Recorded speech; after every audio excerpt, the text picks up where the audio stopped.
Welcome to the Calmer Self podcast. I'm Nadine. Join me to learn how to connect with the calmer version of yourself.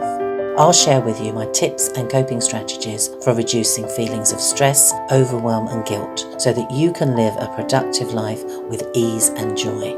And there'll be inspiration from other wellbeing therapists, experts in relaxation and fellow calm crusaders.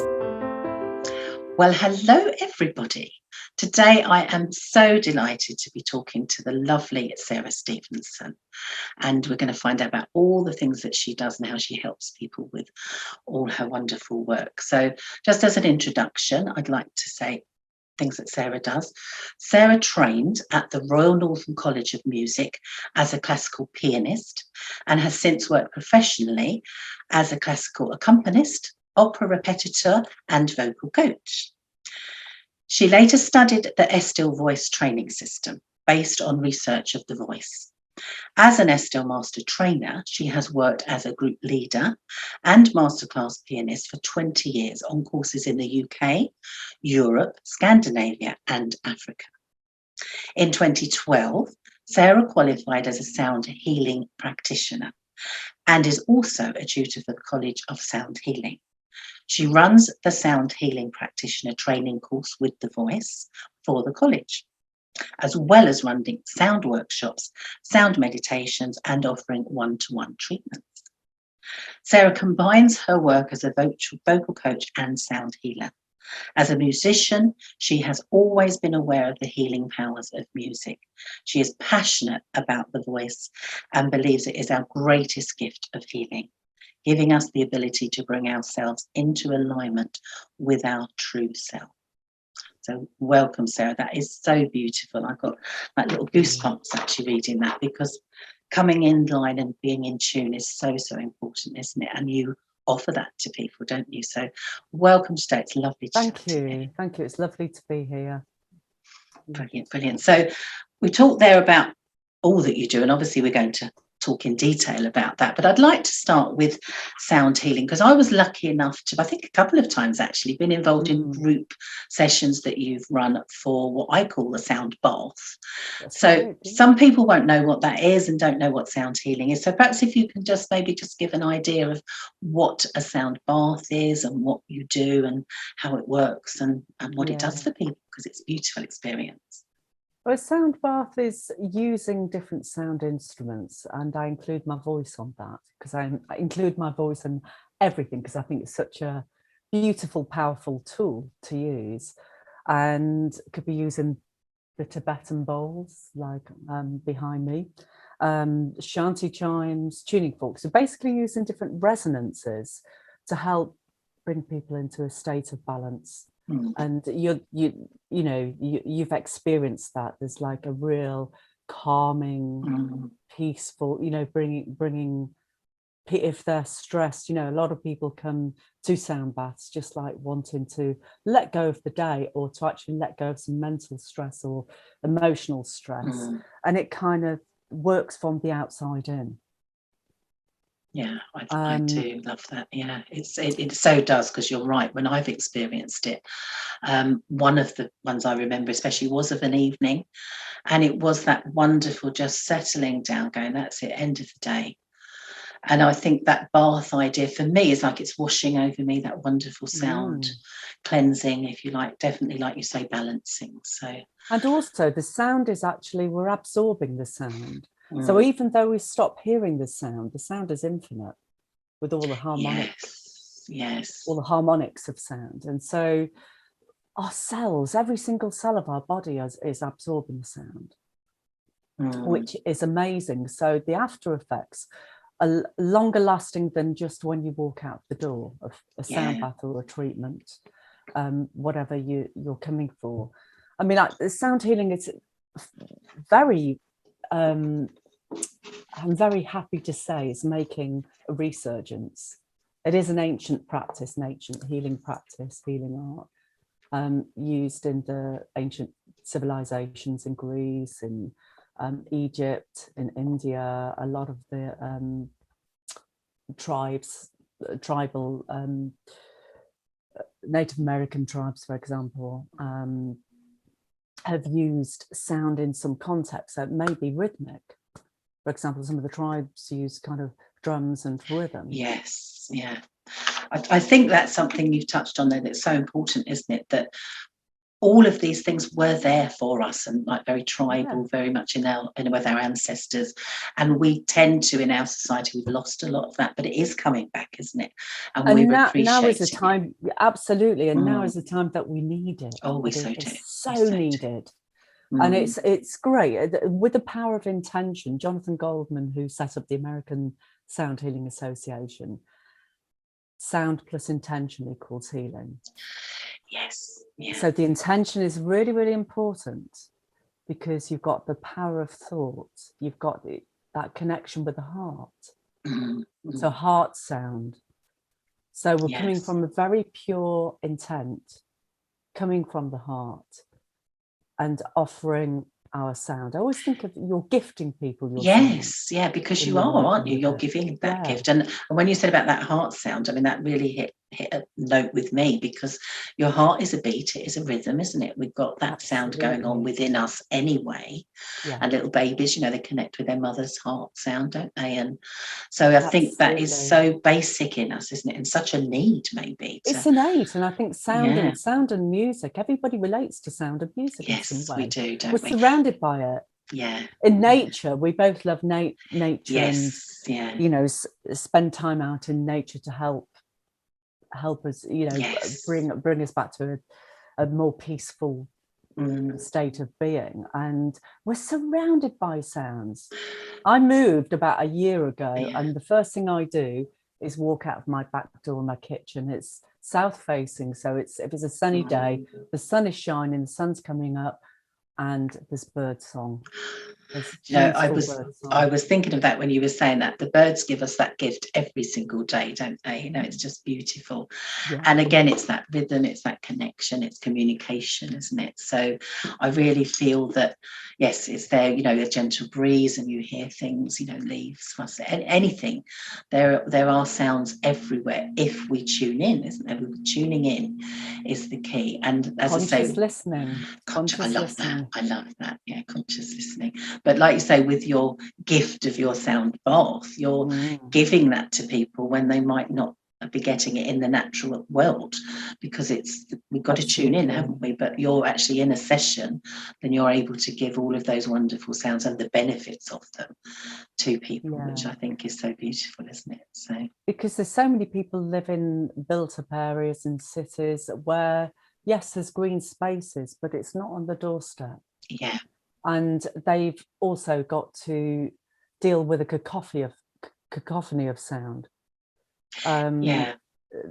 Lots of sounds that actually maybe, if you've got somebody digging up the road, that low vibration of the instrument, the metallic sound, is not particularly conducive to bringing you into a state of calm.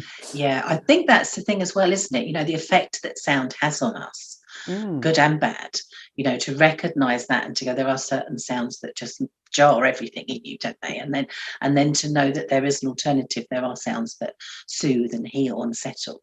So just to be tuning in, and like you say, in everyday life, we might be bombarded, might we, with lots of different sounds, and picking out the ones and actually getting in tune with the ones that work for us and sound beautiful to us, that we're not always so good at. So you can help people actually just get more in tune with that. It's kind of looking for the harmony, the harmonious sounds to wash over you and tuning out. I remember when I lived in London, I had a little game I played with myself on the tube, going, right, okay, I'm just going to play with blocking out certain sounds. So if I was walking down a busy street, because it feels, when you're living in a city, it feels very congested, and you've got all of this energy. Because remember, sound is energy. Yes. So it's just using a form of energy that is natural to us and inbuilt. It's something that we connect to each other.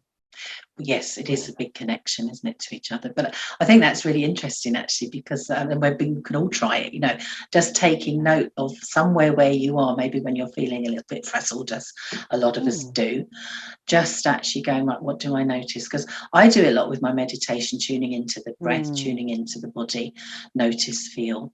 But you've just given another way of doing it. We can actually just in a public place, just tune. No one needs to know we're doing it. It's quite fun. I bet it is. I'm definitely going to give that a go, and it'll be something I know that I will do more and more.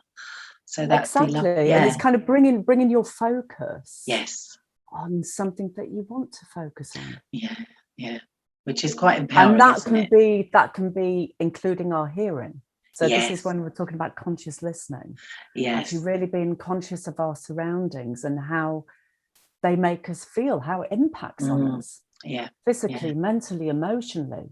And I think that's the thing, isn't it? Like you said in the introduction, getting in tune with our true self is the key, because a lot of people have lost that, in the busy lives that we lead, being in tune with just what works for us and what doesn't work for us, and embracing what does, and finding ways of letting go what doesn't is so crucial, isn't it? So, and I think we've become out of tune because we're bombarded with so many sounds. I think the impact of that is quite marked, I think, and it's been quite interesting with the lockdown. All of a sudden, silence is. I've loved it, but I'm sure if people aren't used to that amount of silence and space in their life, it's very uncomfortable. Can be very uncomfortable, can't it? So I think that has happened with some people, hasn't it? And myself included, to a point. We've adjusted, haven't we? We've changed the way that things are. I mean, my feeling at the start of all this was I was quite cross because it wasn't my choice. But then you adapt, and now I can really see the benefits of it. There's a change, and there is good in there, isn't there? So you're absolutely right. Just becoming aware. We've had this opportunity to be more aware. I think it is an opportunity, and I think the whole thing, the way sound is used in its healing capacity. A sound healer actually is a facilitator and leads you into the silence, into the silent space where your own body is its natural healing. We're just a facilitator using the sounds that we intuitively feel we need to make to bring that body that is out of sync, out of balance, back into alignment.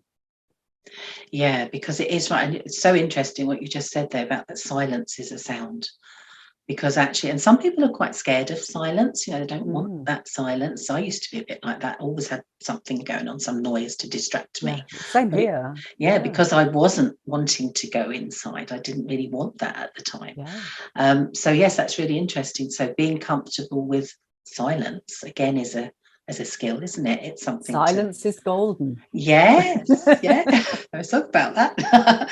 But no, I love that. So what sort of people come to you then? What people would come for sound healing as such? What problems do you help solve? Oh, such a range. It's not just physical. I mean, I've had somebody come with repetitive strain where he literally couldn't move his wrist. It was fixed, and it'd been back and forth to a doctor. They're going, it's really locked up. I don't know. You know what I mean? Not helpful, really. And I did a series of sound healing with my voice over that area. And what happens if you're actually working on somebody, working over the energy field? So my voice would pick up where the blockages are, and then I connect and come back over the area with a healing sound. And just cut. It's like a knitting, joining up. Getting the energy flowing. Basically, I'm using the sound energy from my voice to help move the energy in the area that is held or blocked. For whatever reason. So it could be a physical thing. Could be depression. Could be postnatal depression. It could be like serious kind of suicidal depression. Do you know what I mean? There's like spectrum, anxiety. Somebody who's really, really anxious. I've sort of I had a pregnant lady who was going through a really difficult time during her pregnancy, and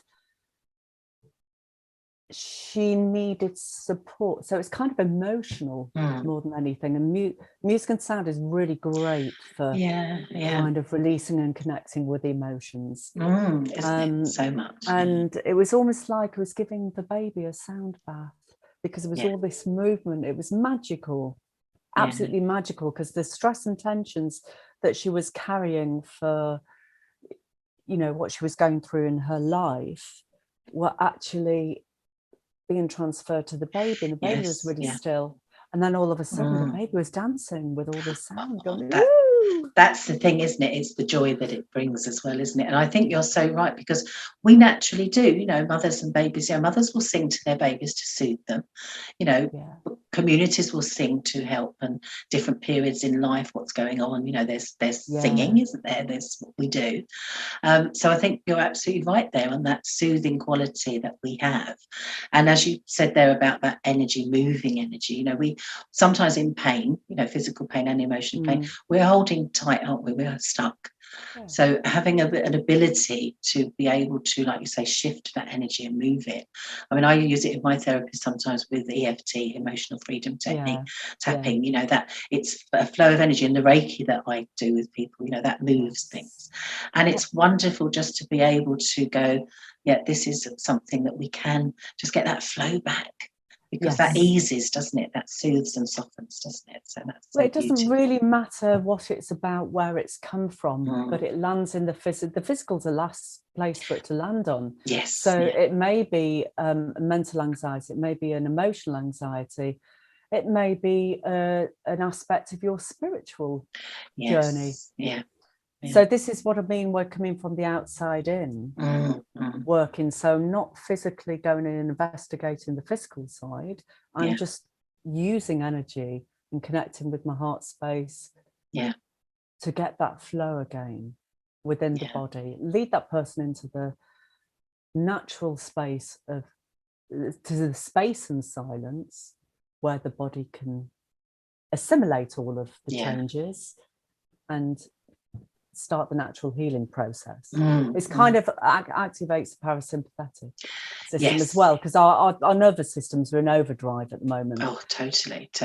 So I think anything to help, and there's lots of different treatments and holistic therapies that deal with that help aid getting into that happier parasympathetic state to kind of kickstart that and bring us back into a sense of balance and peace. And I think that's the thing, isn't it? You know, people, I imagine if they come to you, they know they've got a problem, might not really know even what it is, but you are holding that space for them, aren't you? And you're giving them that start, if you like you say, with your intention, with your skills, you know, to actually just help, because we do heal ourselves, don't we? We do that naturally. Absolutely. But sometimes we've got things that are in the way, haven't we? So we need that lovely safe space to be able to truly believe that. I truly believe we have the capacity, our amazing human bodies in the totality of who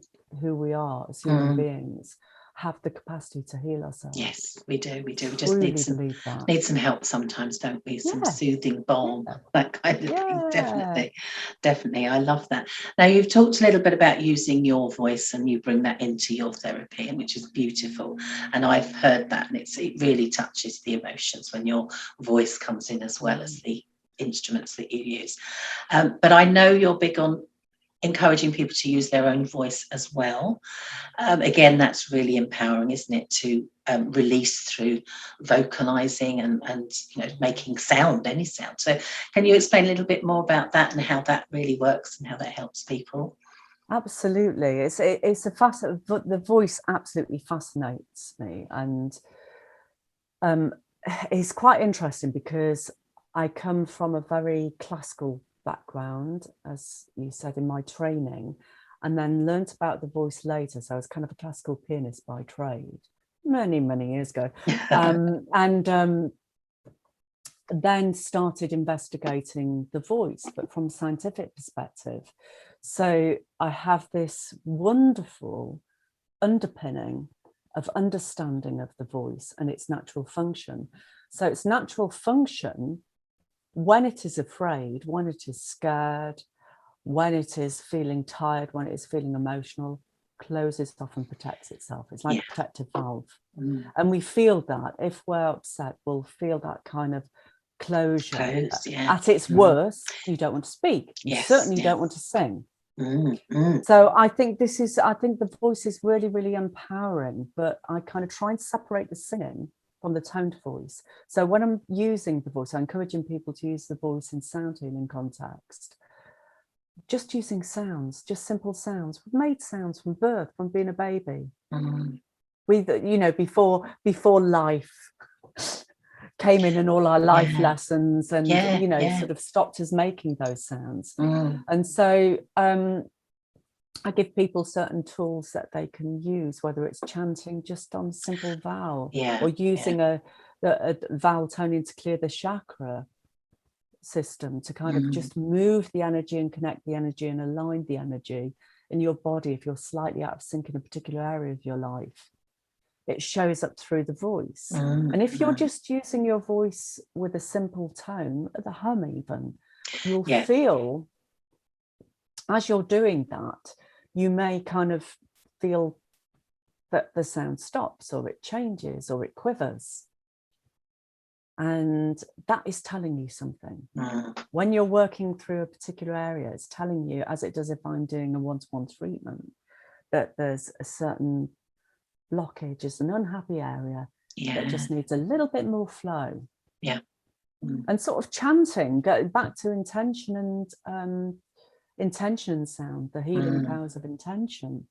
Actually, if you're giving gratitude, if you're doing positive affirmations, sing them, tone them, put pitch to them, and that will elevate that even more.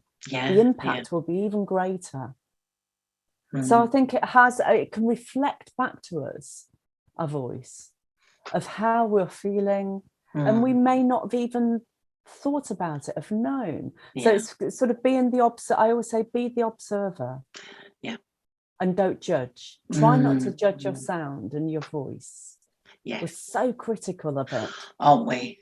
I think that's what, just as you were saying that, I'm thinking, but if you said to me, make a sound, I straight away would go, oh, I'm a bit embarrassed. I don't know what's right or wrong. All of those little bits of anxiety would pop up for me. When actually I know I can make a sound. I'm doing it now, But if you said that to me, just express yourself, without a word or something, without direction, I would find that a little bit tricky. But I know if I started to do it, I would feel freer and I would have moved something. And I get that, the rhythm and the vibration of sound, and I do myself that humming. You feel it deep, don't you? That feeling. Once again, conscious humming. Be conscious of the sounds you're making. It's really be conscious of hearing, of listening. It's really quite lovely, isn't it? And actually, I'll share with you now, something that just came to mind. I'm not the best singer in the world, but I love to sing. And some days I think I sound better than others, and I will say to myself, like, oh, that was quite good, singing along to the radio or something. And I think it's days when I'm a bit more in tune with myself, and other days when I'm a bit out of sync. I'm not singing so well, and it's not good in the big scheme of things, but I notice the difference. So it is probably what you've just said, isn't it? I hadn't actually realised that's probably what it is, but there are better days than others, without a doubt. But just tuning in and, like you say, repeating, chanting is basic, isn't it? And it's so important, isn't it, just to get a sound simple, and repeat it. It could be peace, it could just be toning peace, love. And like you say, if you make that sound, notice where it falters and everything, you're really getting an insight, aren't you, into what's going on. And toning your name, now that's an interesting one. Oh, isn't it? That's quite empowering, and it's quite telling as well. It's like on the sound healing course, we do a section, so do you like your name? And it's quite a simple, odd question actually for some people. Big. But it's big. It is actually, because again, if you said that to me, I've straight away gone, I don't say my name very often, and I'm a bit uncomfortable with it because it's a bit unusual. So if you were to say to me, sing your name, and go, Nadine, to me, I feel really silly doing that, but I know I would get more comfortable with it. So that would be a good exercise, wouldn't it? So, yeah. Or getting somebody else to sing it. Yes. That's really gorgeous. Yeah. Really gorgeous. It's empowering, isn't it? Because it we're is kind of stepping into through our voice, we're stepping into our power. Yeah, and so personal, isn't it? Because your name is your name, and so personal. And I think, so that's another little exercise, something I will try. Definitely have a go at singing my name all over the place. I love it. So it really is. You've talked a lot about how you help others and everything, and I know that you have a lovely practice for yourself. So how do you find moments of calm in your day? I know you're busy, you've got a lot going on. What do you do for you? What do you do to help yourself relax? I love nature. I go for lots of walks. I live near beautiful countryside. So I'll walk through fields or I'll go down lanes. I'm surrounded by woods, so I go to different woods. Lovely. Or take a drive to the sea. Yes. Yeah. I love comedy, so I watch comedy. If I watch anything or listen to anything, it's so that's another sound, isn't it? A good laugh. Yeah, I like a good laugh. I do like a good laugh and people who make me laugh. And I make soy candles and aromatherapy sprays, and this is just one of those things I did for myself. I a wonderful woman called Juliette Goggin. I did a workshop with her about 2 or 3 years ago, and I think I've been her most enthusiastic student. Lovely. So it's kind of very calming. And cooking, I love food and I love cooking. So therapeutic things are coming in there, aren't they, which I love the sound of. So that's beautiful. And I know we've chatted before and you've talked about your allotment you go to. So yes, not forgetting the allotment, connecting with the earth. So this is where the earth and the nature. I'll sit in mud and have my hands will be in mud, and just seeing a seed grow. You put a little seed in and you see that grow, and then you harvest the produce, and it always tastes so much better. Well, yes, your heart and soul's in it, isn't it? So I think so I get a lot of joy, and I find it really grounding. Yes, because you're literally connecting with the earth, aren't you? Without a doubt. Literally. So I love that. So I'm interested with your candles and your things that you make. Is it the process of actually making that is relaxing for you, do you think? Or do you think it's actually using the products when you've finished?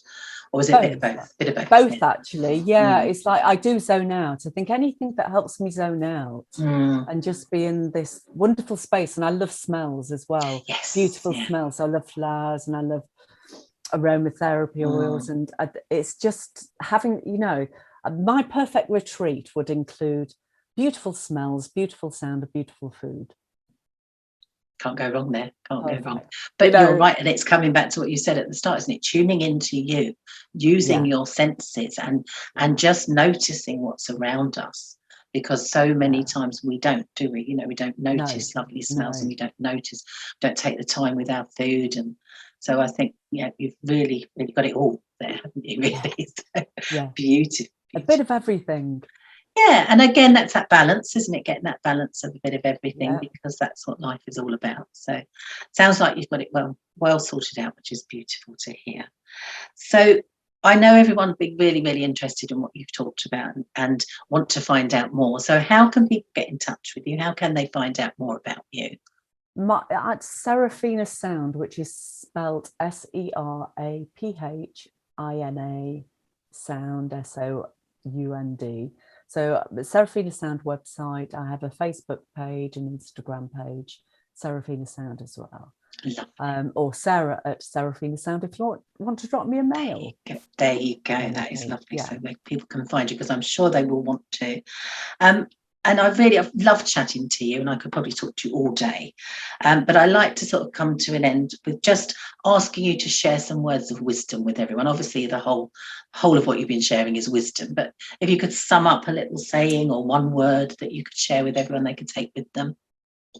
I think connect to your heart and your voice. Tune out of what you don't want to listen to, but what doesn't resonate with you, and tune into yourself.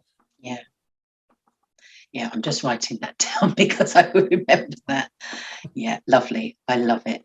That is beautiful. And it's so right, isn't it? Connect, connect and tune out of what you don't want and into yourself is key, isn't it? So that is beautiful. So thank you so much for sharing that with everyone. Pleasure. I know that there's so much more. Love chatting with you. Yes, it has been beautiful. And for everybody that's listening, those little things that Sarah shared with us, have a go, tuning in, tuning out, have a go and see how you get on with them. It'd be really wonderful. So thank you so much. Really enjoyed talking to you. Pleasure, Nadine. Thank you. Thank you for listening to the Calmer Self podcast. Please rate and review. And if you want support, advice, accountability and inspiration to make the changes you need to manage your stress and live your life with ease and joy, check out the Calmer Self Facebook page. There's also more information on LinkedIn, Nadine award-winning changemaker, and please visit my website www.calmerself.co.uk.